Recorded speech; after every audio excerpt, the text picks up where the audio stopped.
बिस्मिल्लाहिर्रहमानिर्रहीम। Collect knowledge के नाज़रीन अस्सलामु अलैकुम।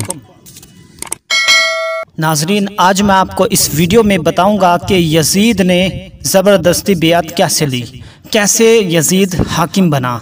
तो सादात अहले हिजाज का बेअत यजीद से इनकार।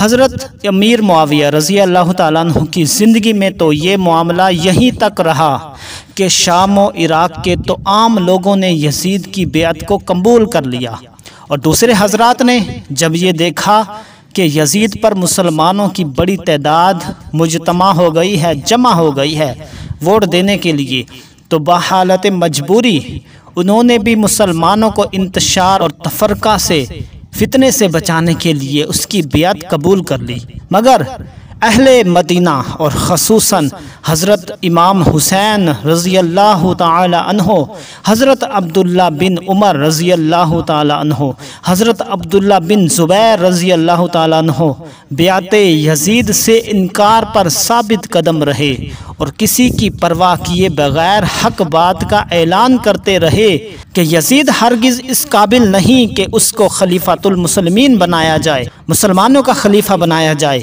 यहाँ तक कि हज़रत अमीर मुआविया की वफ़ात हो गई और यजीद बिन मुआविया ने उनकी जगह ले ली।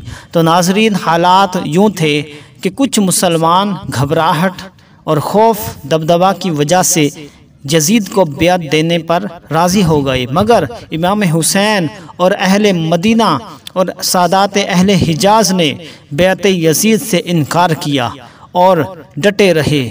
और बहुत सारे सहाबा इकराम, इमाम हुसैन, अहले बैत डटे रहे कि यजीद की मुखालफत करनी है, उसको वोट और उसको बेअत नहीं करनी। लेकिन अमीर मुआविया चाहते थे कि यजीद ही हाकिम बने, और हुआ यूँ कि उनकी वफ़ात हो गई और यजीद उनके बाद खलीफा बन गया और हाकिम बन गया।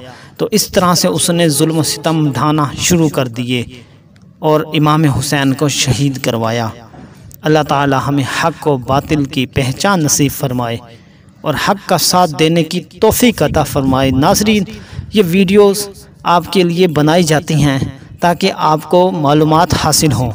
वीडियो को लाइक कर दिया करें, कमेंट कर दिया करें और कलेक्ट नॉलेज चैनल को सब्सक्राइब कर दिया करें। Thanks for watching my video. अल्लाह हाफिज़।